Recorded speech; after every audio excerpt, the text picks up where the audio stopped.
여러분은 부모님과 심하게 싸워본 적이 있으신가요? 그리고 그 싸움 때문에 몇 년씩 연락조차 끊어본 적 있으신가요? 그런 부모님을 정말 생각지도 못한 장소에서, 그것도 뜬금없는 상황에서 만난다면 여러분은 어떻게 하시겠습니까? 오늘의 주인공은 어머니 가슴에 대못을 받고 한국행을 택한 스위스 여성입니다. 몇 년간 연락도 끊긴 두 모녀가 놀랍게도 서울의 한 삼겹살집에서 다시 만났습니다. 그런데 두 사람 서로를 보고도 아무 말도 하지 않았다고 합니다. 한국인 손님들 사이에서 누가 봐도 똑 닮은 두 모녀가 서로를 애써 외면한 그 장면, 정말 상상하기도 쉽지 않아 보이는데요. 그날 대체 무슨 일이 있었던 건지 지금 그 이야기를 직접 들어보시죠. 취리히의 맑은 하늘은 언제나 제게 안정감을 주었습니다. 그 푸른색은 어린 시절 아버지의 손을 잡고 걷던 리마트 강변의 색과 닮아 있었어요. 저는 스위스 취리히에서 태어나 자랐지만 어릴 적부터 이상하게도 한국이라는 나라에 마음이 끌렸습니다. 그 이유를 정확히 설명할 순 없었어요. 어쩌면 아버지의 사업 때문에 자연스레 접하게 된 동양 문화의 영향이었을지도 모릅니다. 제 이름은 리나입니다. 아버지는 저를 리나라고 부르는 것을 좋아하셨어요. 나중에야 알았지만 한국어로 이나라는 발음이 다음에도라는 의미가 있다고 했습니다. 아버지는 제게 그런 의미를 담아 지어주셨던 걸까요? 스위스에서 태어났지만 어딘가 동양적인 얼굴을 지닌 저는 학교에서 가끔 동양의 신비라는 별명으로 불리기도 했어요. 아버지는 무역업에 종사하셨습니다. 제가 10살 때쯤 아버지는 한국과의 사업을 본격적으로 시작하셨어요. 그때부터 우리 집 분위기가 달라지기 시작했습니다. 이전에는 평범한 중산층 가정이었지만 한국과의 사업이 번창하면서 생활이 눈에 띄게 윤택해졌어요. 우리는 더 넓은 집으로 이사했고 저는 처음으로 자신만의 방을 갖게 되었습니다. 행복했어요. 특히 아버지가 한국에서 돌아올 때마다 가져오는 선물들이 기다려졌습니다. 리나, 이것 봐. 한국에서 가져온 거야. 아버지는 항상 그렇게 말하며 작은 보물 상자를 열듯 가방을 열어 보이셨어요. 아버지가 가져온 선물 중 가장 기억에 남는 건 작은 한복 인형이었습니다. 분홍색 치마에 노란 저고리를 입은 그 인형은 제 방의 보물이 되었어요. 잠들기 전 그 인형을 바라보며 한국에 대한 상상의 나래를 펼치곤 했습니다. 그러나 그 평온함은 오래가지 않았어요. 제가 12살이던 어느 겨울, 모든 것이 바뀌었습니다. 새벽에 울린 전화벨 소리를 아직도 선명히 기억해요. 어머니가 전화를 받고 창백해진 표정으로 옷을 챙겨 입던 모습도요.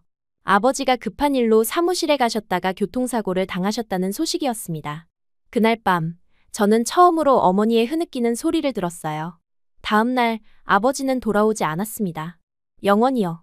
장례식이 끝나고 어머니는 완전히 다른 사람이 되었어요. 한국이라는 단어만 나와도 표정이 굳어지셨습니다. 그 나라만 아니었다면 내 아버지는 살아있을 거야. 어머니의 그 말은 가시처럼 제 가슴에 박혔어요. 어머니의 목소리에는 원망과 슬픔이 가득했습니다. 아버지가 떠난 후 어머니는 더욱 강인해지셨어요. 혼자서 저를 키우며 단 한 번도 흔들리는 모습을 보이지 않으셨습니다. 하지만 그 강함 속에는 깊은 상처가 숨어 있었어요. 리나, 넌 절대 그 나라에 가면 안 돼. 알겠지? 어머니의 그 말은 마치 법칙처럼 우리 집에 자리 잡았습니다. 저는 그런 어머니 앞에서 감히 한국에 대한 관심을 드러낼 수 없었어요. 하지만 이상하게도 금지될수록 더 알고 싶어졌습니다. 사람 마음이란 게 그런가 봐요. 억압받을수록 더 갈망하게 되는 것이. 중학교에 들어가면서 저는 새로운 세계를 발견했어요. 친구들 사이에서 한국의 K-팝과 드라마가 인기를 얻기 시작했습니다. 처음에는 그저 흘려들었지만 점점 관심이 커졌어요. BTS의 음악을 처음 들었을 때의 전율을 아직도 기억합니다. 그들의 노래는 마치 제게 말을 걸어오는 것 같았어요. 이해할 수 없는 가사였지만 그 멜로디와 리듬은 제 마음을 사로잡았습니다. 비밀스럽게 시작된 한국 문화와의 만남은 점점 더 깊어졌어요. 어머니 몰래 한국 예능을 보고 노트에 한국어 단어를 적는 것이 제 은밀한 취미가 되었습니다. 안녕하세요, 감사합니다, 사랑해요. 이 단어들을 적으며 마치 아버지와 대화하는 것 같은 느낌이 들었어요. 아버지가 사업차 자주 방문했던 그 나라, 어쩌면 아버지의 흔적이 남아있을지도 모르는 그곳에 대한 호기심은 날이 갈수록 커져갔습니다. 고등학교 때는 친구 소피아를 통해 더 깊이 한국 문화에 빠져들었어요. 소피아는 한국 유학을 다녀온 선배의 동생이었습니다.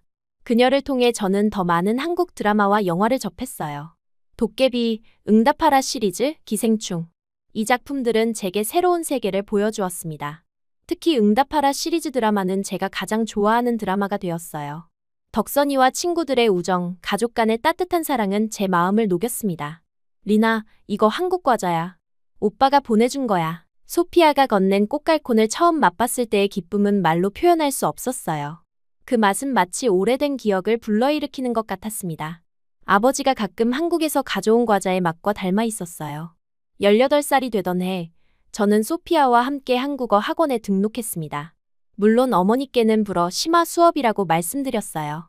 그곳에서 만난 김 선생님은 제게 한국에 대한 더 많은 이야기를 들려주셨습니다. 선생님의 이야기를 들으며 저는 점점 더 한국에 가고 싶다는 열망이 커졌어요. 하지만 여전히 그것은 불가능한 꿈처럼 느껴졌습니다. 19살 생일, 소피아는 저에게 특별한 선물을 주었어요. 서울에 위치한 한 대학교 언어교육원의 유학 프로그램 안내서였습니다. 리나, 너 정말 가고 싶잖아. 한번 도전해봐. 소피아의 그 말에 저는 처음으로 진지하게 한국 유학을 생각하기 시작했어요. 하지만 어머니를 설득하는 것이 가장 큰 장벽이었습니다. 그리고 마침내 20살이 된 저는 용기를 내어 어머니께 말씀드렸어요. 엄마, 저 한국에 유학 가고 싶어요. 그 말에 어머니의 표정이 굳어지는 것을 보았습니다. 예상했던 반응이었지만 실제로 마주하니 가슴이 아팠어요. 뭐라고? 그 나라에 간다고? 내 아빠를 그렇게 만든 나라에? 어머니의 목소리는 떨렸습니다. 그날 이후 집안은 전쟁터가 되었어요. 매일같이 이어진 언쟁과 침묵의 연속이었습니다. 어머니는 제게 아버지의 사진을 보여주며 울먹이셨어요. 이 사람이 내 아빠야.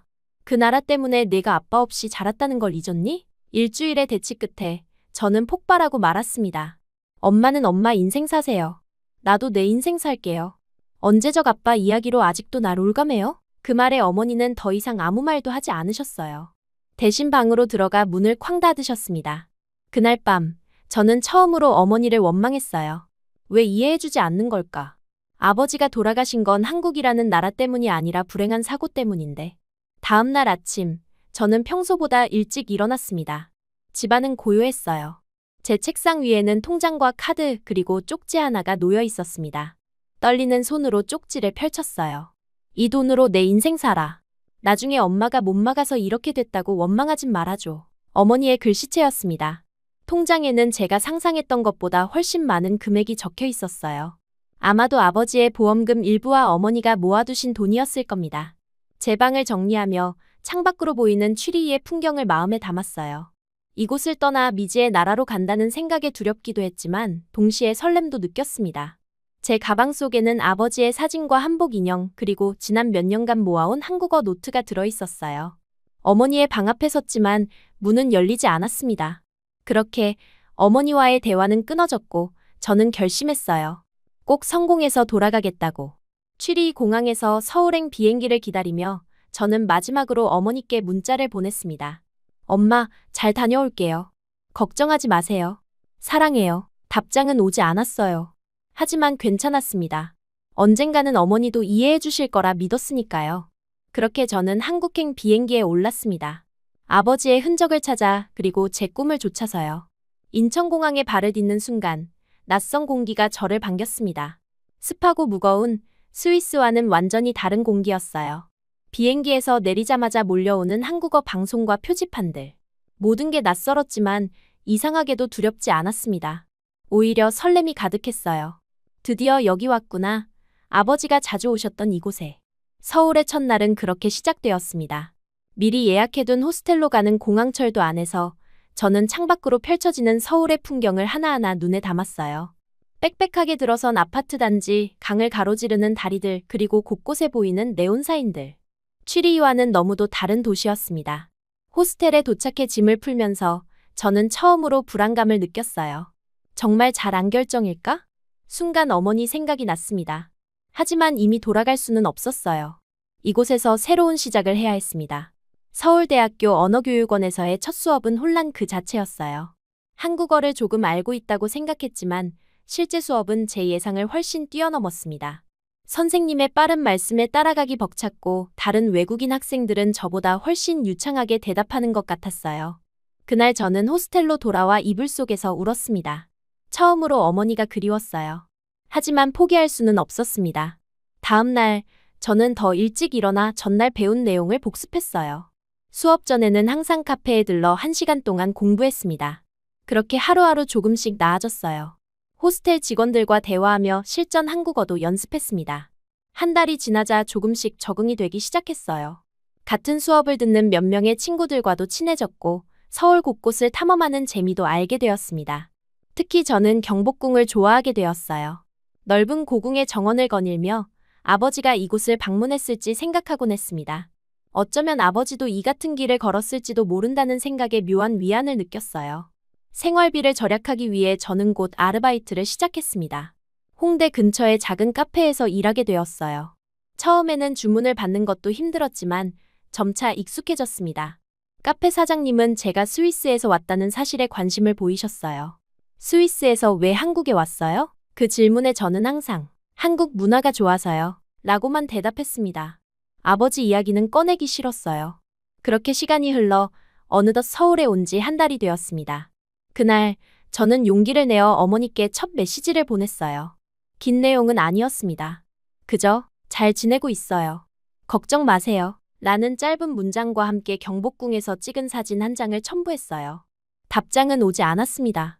예상했지만 그래도 마음 한구석이 아팠어요. 다음 주에도 그 다음 주에도 저는 같은 시간에 어머니께 메시지를 보냈습니다. 항상 그 주에 찍은 사진 한 장과 함께요. 한강에서 자전거를 타는 모습, 남산타워 앞에서 웃고 있는 모습, 홍대 거리에서 버스킹을 구경하는 모습. 어머니는 여전히 답장을 주지 않으셨지만 저는 계속 보냈어요. 그것이 제가 할 수 있는 유일한 생존 신고였습니다. 여름이 되자 서울은 습하고 덥게 변했어요. 이런 날씨는 처음이었습니다. 스위스의 여름과는 비교할 수 없을 정도로 후덥지근했어요. 하지만 그런 날씨 속에서도 즐거운 일들이 있었습니다. 학교 친구들과 함께한 한강 피크닉, 카페에서 만난 한국 친구들과의 소주 한잔, 그리고 처음으로 참가한 K-팝 콘서트까지. 서울의 여름은 제게 새로운 경험들을 선물했어요. 특히 기억에 남는 건 7월의 어느 비 오는 날이었습니다. 갑자기 쏟아진 장대비의 카페 근처 지하철역에서 발이 묶였어요. 우산도 없이 기다리고 있는데 옆에 있던 할머니께서 갑자기 제 손을 잡으셨습니다. 아이고 아기야 같이 가자. 할머니의 우산 아래로 들어가 함께 걸었어요. 말도 잘 통하지 않았지만 그 따뜻함이 제 마음에 오래 남았습니다. 그날 저는 처음으로 한국이 제 마음의 일부가 된 것을 느꼈어요. 가을이 오자 서울은 또 다른 모습으로 변했습니다. 가로수길에 나무들이 붉게 물들고 공원은 낙엽으로 가득했어요. 취리의 가을도 아름답지만 서울의 가을은 더욱 화려했습니다. 저는 어머니께 보내는 사진의 주제를 가을 풍경으로 바꿨어요. 고궁의 단풍, 남산의 일몰, 한강의 석양. 이 아름다운 모습들을 어머니와 나누고 싶었습니다. 언어교육원 수업이 끝나가면서 저는 진로에 대해 고민하기 시작했어요. 처음에는 단기 유학 후 스위스로 돌아갈 생각이었지만 이제는 더 오래 머물고 싶어졌습니다. 한국외국어대학교의 국제학부에 지원해보기로 결심했어요. 입학 시험을 준비하며 밤늦게까지 공부했고 카페 알바도 계속했습니다. 힘들었지만 제 꿈을 위한 과정이라 생각하니 견딜 만했어요. 12월 첫눈이 내리던 날 저는 합격 통지를 받았습니다. 그 기쁨을 누구보다 어머니와 나누고 싶었어요. 오랜만에 긴 메시지를 작성했습니다. 엄마, 저 대학교 합격했어요. 한국외대 국제학부요. 장학금도 받게 됐어요. 너무 기뻐요. 엄마한테 꼭 말하고 싶었어요. 그날 밤 기적처럼 어머니의 답장이 왔습니다. 단 한마디였어요. 축하한다. 짧은 한마디였지만 제게는 세상에서 가장 긴 메시지처럼 느껴졌습니다. 눈물이 흘렀어요. 어머니가 저를 지켜보고 계셨다는 사실만으로도 행복했습니다. 그렇게 한국 온 지 1년이 지났고 저는 본격적인 대학 생활을 시작했어요. 더 넓은 기숙사로 이사했고 새로운 친구들도 많이 사귀었습니다. 카페 아르바이트는 그만두고 통역 알바를 시작했어요. 스위스 관광객들을 위한 가이드 일이었는데 제 경험을 살릴 수 있어 좋았습니다. 수입도 더 좋았고요. 대학 생활이 바빠져도 저는 매주 어머니께 메시지 보내는 것을 잊지 않았어요. 이제는 단순한 사진이 아니라 제 일상과 느낌도 함께 보냈습니다. 오늘은 한국 친구 집에 초대받아 김치찌개를 먹었어요. 처음엔 매웠지만 정말 맛있었어요. 학교 축제에서 춤을 췄어요. 영상 보내요. 이런 소소한 이야기들을 나누며 저는 어머니와의 거리가 조금씩 줄어드는 것을 느꼈습니다. 가끔은 어머니의 답장도 왔어요. 대부분 짧았지만 그래도 소통이 이어지는 것만으로도 감사했습니다. 감기 조심해. 시험 잘 봐. 사진 잘 받았다. 이런 말들이 저에게는 큰 위로가 되었어요. 2년째 되던 봄, 저는 처음으로 제 얼굴이 나온 사진을 보냈습니다. 그동안은 풍경 사진만 보냈었거든요. 벚꽃이 만발한 여의도에서 찍은 사진이었어요. 엄마, 저 많이 변했죠? 살도 좀 빠졌어요. 그날은 어머니의 답장이 없었습니다. 괜찮아요. 이해해요. 아직은 제 모습을 보는 게 힘드실 테니까요. 그해 여름, 저는 삼겹살집에서 새로운 아르바이트를 시작했습니다. 학교 근처에 유명한 집이었어요. 사장님은 저를 특별히 아껴주셨습니다. 외국인인데 한국말 참 잘한다. 손님들이 널 좋아해. 덕분에 저는 그곳에서 편하게 일할 수 있었어요. 주말 저녁에는 항상 북적였고 그만큼 팁도 많이 받았습니다. 어느 날 아르바이트를 마치고 돌아가는 길에 갑자기 어머니가 그리워졌어요. 전화를 걸어볼까 망설였지만 용기가 나지 않았습니다. 대신 더 긴 메시지를 보냈어요. 엄마, 오늘은 왠지 엄마가 많이 보고 싶었어요. 삼겹살집인데 사장님이 너무 잘해주세요. 고기도 항상 서비스로 주시고요. 엄마도 언젠가 와서 먹어봤으면 좋겠어요. 정말 맛있거든요. 그리고 며칠 후 정말 놀라운 일이 일어났습니다. 어머니에게서 긴 메시지가 왔어요. 리나, 나 이번에 친한 친구들이랑 여행을 가기로 했어.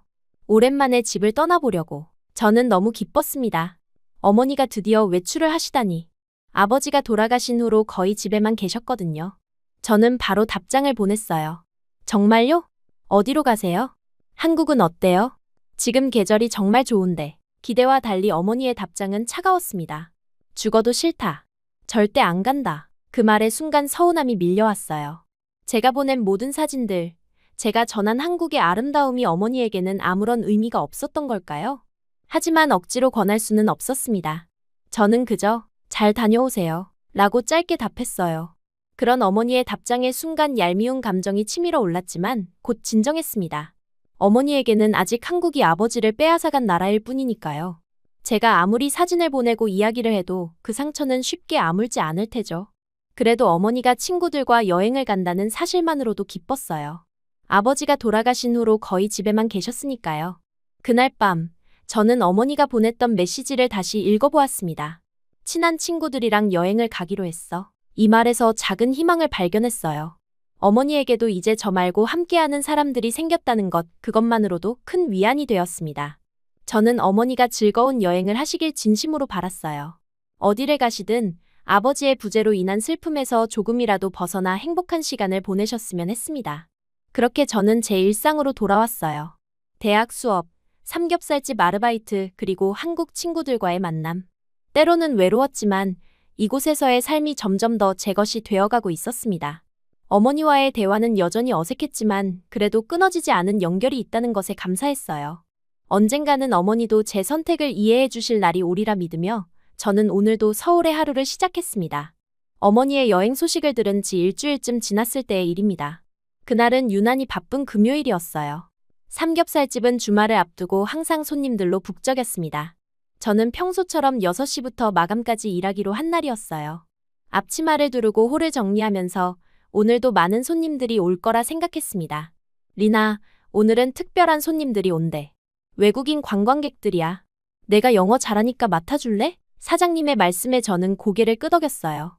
외국인 손님들은 종종 왔지만 그날따라 왠지 가슴이 두근거렸습니다. 혹시 스위스에서 온 사람들일까? 그런 생각을 하며 테이블을 닫고 있었어요. 저녁 7시쯤 문이 열리고 외국인 일행이 들어왔습니다. 3명의 여성과 1명의 남성이었어요. 그런데 그중 1명이 제 눈을 의심할 수밖에 없었습니다. 어머니였어요. 세상이 멈춘 것 같았습니다. 분명 어머니는 한국은 죽어도 싫다 고 하셨는데 지금 이곳에 서 계신 거예요. 어머니와 제 눈이 마주쳤고 어머니의 얼굴에도 놀람이 가득했습니다. 순간 우리 둘 다 얼어붙었어요. 어머니 옆에 있던 금발의 여성이 어머니에게 물었습니다. 아는 사람이야? 그 말에 어머니는 잠시 망설이다가 아니요, 잘못 봤어요 라고 대답하셨어요. 저도 얼른 정신을 차리고 평소처럼 행동했습니다. 그저 외국인 알바생으로서요. 저는 최대한 자연스럽게 영어로 인사했어요. 어머니는 계속 저를 피하며 시선을 다른 곳으로 돌리셨습니다.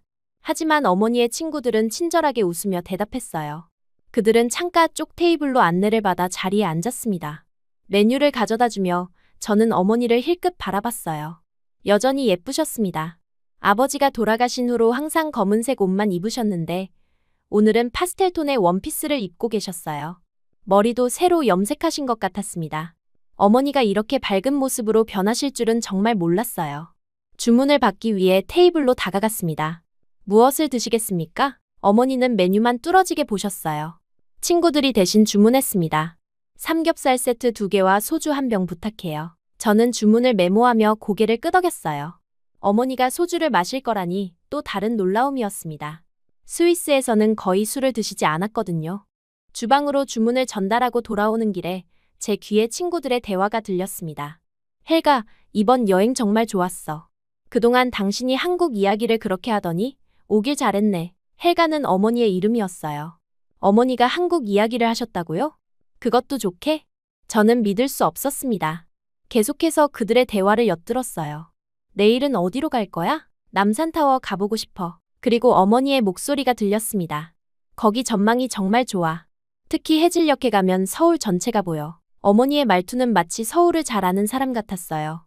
그리고 남산타워. 제가 몇 달 전에 보냈던 사진 속 바로 그 장소였습니다.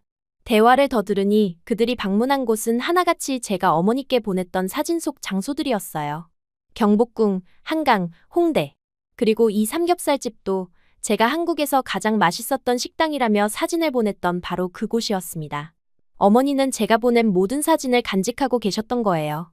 그리고 그걸 바탕으로 여행 계획을 세우셨던 겁니다. 그 순간 제 마음이 따뜻해졌어요.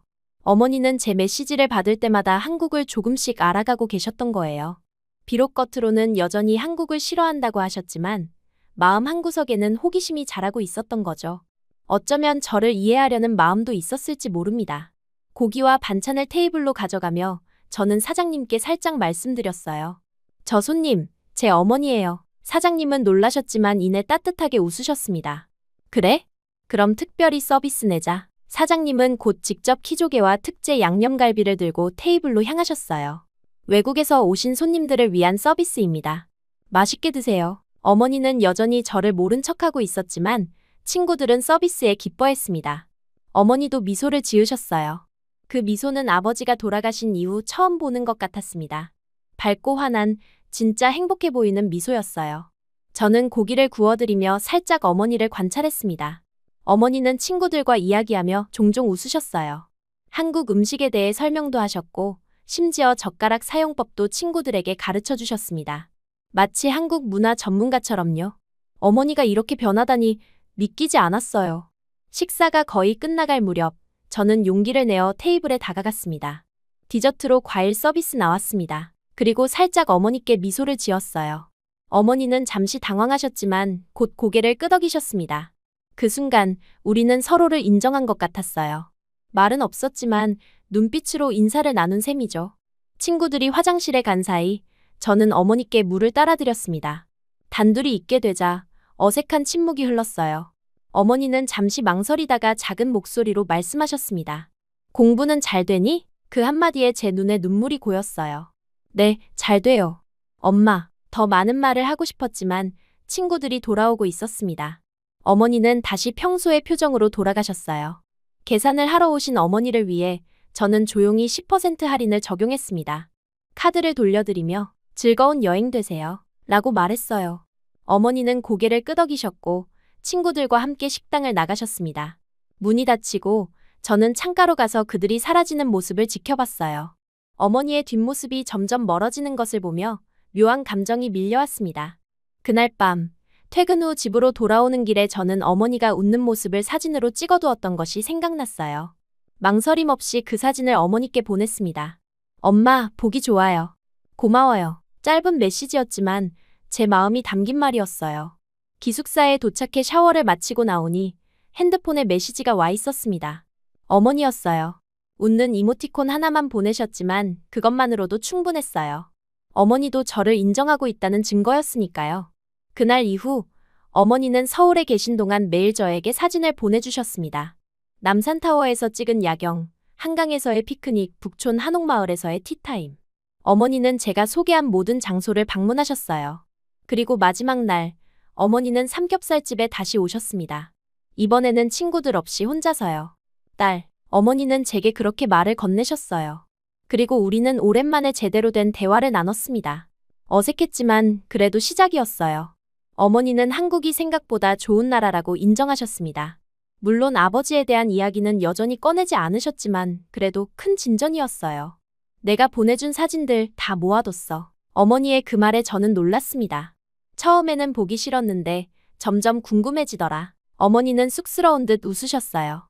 그 순간 저는 깨달았습니다. 어머니도 저처럼 한국에 대한 호기심이 있으셨던 거예요. 다만 아버지에 대한 상처 때문에 인정하지 못했을 뿐이죠. 어머니는 다음날 스위스로 가신다고 해서 공항까지 배웅하진 못했지만 급한 맘에 저는 어머니에게 작은 선물을 쥐어드렸어요. 제가 처음 한국에 왔을 때 샀던 한복 키링이었습니다. 어머니는 그것을 받고 잘 가지고 있을게 라고 메시지를 보내셨어요. 그렇게 우리의 관계는 조금씩 회복되기 시작했습니다. 삼겹살집에서의 우연한 만남은 저와 어머니 사이에 새로운 다리를 놓아주었어요. 말로 표현하진 않았지만 우리는 서로를 이해하기 시작했습니다. 어머니는 제가 한국을 사랑하는 이유를 조금씩 알아가셨고 저는 어머니의 상처를 더 깊이 이해하게 되었어요. 그것은 침묵 속에서 눈빛으로 나눈 인사였습니다.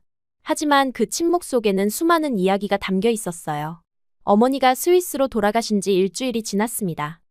삼겹살집에서의 만남 이후 우리는 짧은 메시지를 주고받았지만 깊은 대화는 나누지 못했어요. 그날 저녁 수업을 마치고 기숙사로 돌아왔을 때 핸드폰에 알림이 울렸습니다. 어머니에게서 온 메시지였어요. 평소와 달리 매우 긴 메시지였습니다. 리나, 엄마가 너무 감정적이었던 것 같아. 미안하다. 한국이 이렇게 좋은 곳인 줄 진작 알았더라면 너한테 그렇게 못했을 거야. 내가 보내준 사진들을 보면서 조금씩 한국에 대한 생각이 바뀌었어. 그래서 용기를 내서 친구들과 여행을 가기로 했던 거야. 그런데 그 식당에서 널 볼 줄은 몰랐어. 처음에는 어떻게 해야 할지 몰라서 모른 척했어. 미안해. 하지만 내가 일하는 모습을 보니까 정말 자랑스러웠다.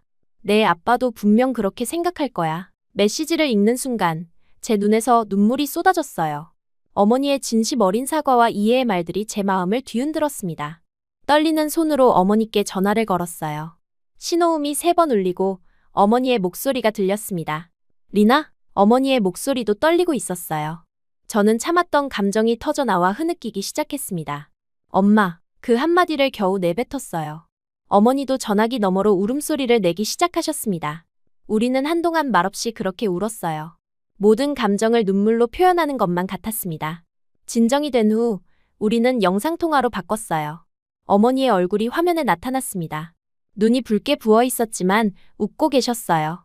보고 싶었어, 리나. 그 말에 저도 미소 지었습니다. 저도요, 엄마. 그날 밤 우리는 오랜 시간 이야기를 나눴어요.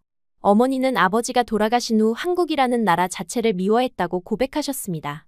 그곳에 가지 않았더라면, 그곳과 사업을 하지 않았더라면 아버지가 여전히 살아있을 거라고 생각하셨대요.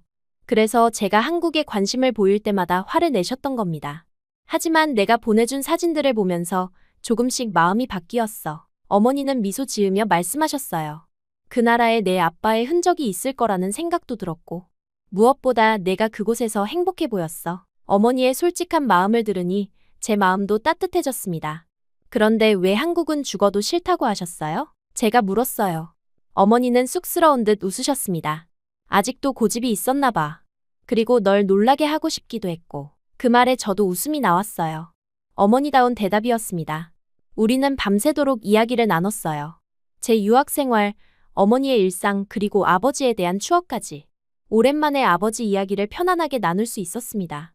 내 아빠는 한국을 정말 좋아했어. 어머니가 말씀하셨어요. 항상 한국의 음식과 문화에 대해 이야기했지. 내가 그걸 기억하진 못하겠지만 저는 고개를 끄덕였습니다. 어렴풋이 기억나는 것 같았어요. 아버지가 한국에서 돌아올 때마다 새로운 이야기를 들려주시던 모습이. 어쩌면 제가 무의식적으로 한국에 끌렸던 이유는 아버지의 영향 때문이었을지도 모릅니다. 그날 이후 어머니와 저는 매일 연락을 주고받았어요. 더 이상 생존 신고 같은 짧은 메시지가 아니라 진짜 대화였습니다. 어머니는 제 일상에 관심을 보이셨고 저는 어머니의 변화된 모습에 감사했어요. 마치 새로운 관계가 시작된 것 같았습니다. 2달 후 어머니는 다시 한국을 방문하셨어요. 이번에는 저를 만나기 위해서요. 인천공항에서 어머니를 기다리며 제 마음은 설렘으로 가득했습니다. 그리고 마침내 게이트를 통해 나오시는 어머니의 모습이 보였어요. 우리는 서로를 껴안았습니다. 오랜 시간 그렇게 서로를 안고 있었어요. 여기 오니까 내 아빠가 생각나는구나. 어머니가 말씀하셨습니다. 이번에는 슬픔이 아닌 따뜻한 추억으로 말이에요. 우리는 제가 다니는 학교를 구경하고 제가 일하는 삼겹살집도 방문했습니다. 어머니는 사장님께 인사도 하셨어요. 딸을 잘 봐주셔서 감사합니다. 그 일주일은 정말 특별했습니다. 우리는 함께 한강에서 자전거를 타고 경복궁을 거닐고 남산타워에서 서울을 내려다보았어요. 어머니는 이제 한국의 아름다움을 인정하셨습니다. 내 아빠가 왜 이곳을 좋아했는지 이제 알겠어. 어머니가 떠나는 날, 우리는 약속했어요. 어머니는 정기적으로 한국을 방문하시기로, 저는 방학 때마다 스위스에 가기로 했습니다. 더 이상 서로를 밀어내는 것이 아니라 서로의 삶을 존중하고 함께하기로 한 거예요. 그렇게 시간이 흘러 저는 대학을 졸업했습니다. 진로를 고민하던 중 한국의 IT 기업에서 인턴 기회가 왔어요. 국제 업무를 담당하는 포지션이었습니다. 스위스어와 영어, 한국어를 모두 구사할 수 있는 인재를 찾고 있었어요. 마치 저를 위한 자리 같았습니다. 인턴십 제안을 받고 어머니께 전화드렸어요. 엄마, 어떻게 생각하세요? 한국에서 일하게 될 것 같아요. 예전 같았으면 반대하셨을 텐데 이번에는 달랐습니다. 그래? 정말 좋겠구나. 내가 원하는 일을 하는 게 중요해. 어머니의 지지 덕분에 저는 자신감을 갖고 인턴십을 시작했어요. 3개월의 인턴 기간 동안 저는 최선을 다했습니다. 유럽 시장 진출을 위한 프로젝트에 참여하고 스위스 기업들과의 미팅에도 동행했어요. 제 노력이 인정받아 인턴십이 끝날 무렵 정규직 제안을 받았습니다. 정규직이요? 와, 축하해. 어머니는 제 소식에 진심으로 기뻐하셨어요. 자랑스럽다, 리나. 내 아빠도 분명 그렇게 생각할 거야. 어머니의 그 말에 제 눈에 눈물이 고였습니다. 드디어 제가 원하던 삶을 살게 되었고 어머니도 그것을 인정해 주셨어요. 정규직으로 일하게 되면서 저는 더 안정적인 생활을 할 수 있게 되었습니다. 홍대 근처에 작은 원룸을 얻었고 더 이상 아르바이트를 하지 않아도 되었어요. 물론 가끔은 옛 생각이 나서 삼겹살집에 들르곤 했습니다. 사장님은 항상 반갑게 맞아주셨어요. 우리 리나가 이제 회사원이 됐네. 어머니는 이제 1년에 3번 정도 한국을 방문하셨습니다. 봄에는 벚꽃을, 가을에는 단풍을, 겨울에는 눈 내리는 서울을 보기 위해서요. 어머니가 오실 때면 저는 휴가를 내고 함께 시간을 보냈어요. 우리는 이제 진정한 친구가 되었습니다. 리나, 너 이제 남자 좀 만나봐. 어느 날 저녁, 어머니가 갑자기 그런 말씀을 하셨어요. 눈이 높은 거야? 아니면 한국 남자들이 맘에 안 차는 건가? 어머니의 그 말에 저는 크게 웃었습니다. 엄마, 갑자기 그게 무슨 말이에요? 어머니도 웃으셨어요. 그냥 내가 행복했으면 좋겠어서. 나이도 있는데 이제 연애도 좀 하고 그래. 저는 고개를 저었습니다. 지금 충분히 행복해요, 엄마. 나중에 좋은 사람 생기면 그때 소개할게요. 사실 제 마음속에는 작은 꿈이 있었어요. 언젠가 아버지의 흔적을 찾는 것입니다. 아버지가 한국에서 일하셨던 회사나 자주 가셨던 장소들을. 그 이야기를 어머니께 꺼냈을 때 어머니는 잠시 생각에 잠기셨다가 고개를 끄덕이셨습니다. 그래, 함께 찾아보자. 다음에 내가 갈 때. 그렇게 우리는 아버지의 흔적을 찾아 나섰어요. 어머니가 기억하는 회사 이름을 바탕으로 강남의 한 빌딩을 찾아갔습니다. 그곳은 이제 다른 회사가 들어와 있었지만 건물 관리인이 오래된 사진첩을 보여주셨어요. 그 속에 아버지의 모습이 있었습니다. 회사 창립 기념 파티에서 찍은 사진이었어요. 여기 내 아빠가 있네. 어머니가 사진을 가리키셨습니다. 젊은 아버지의 모습이 그곳에 있었어요. 웃고 계셨습니다. 그 순간 제 마음에 따뜻한 기운이 퍼져나갔어요. 아버지가 이곳에서 행복하게 일하셨다는 것을 알게 되어 기뻤습니다.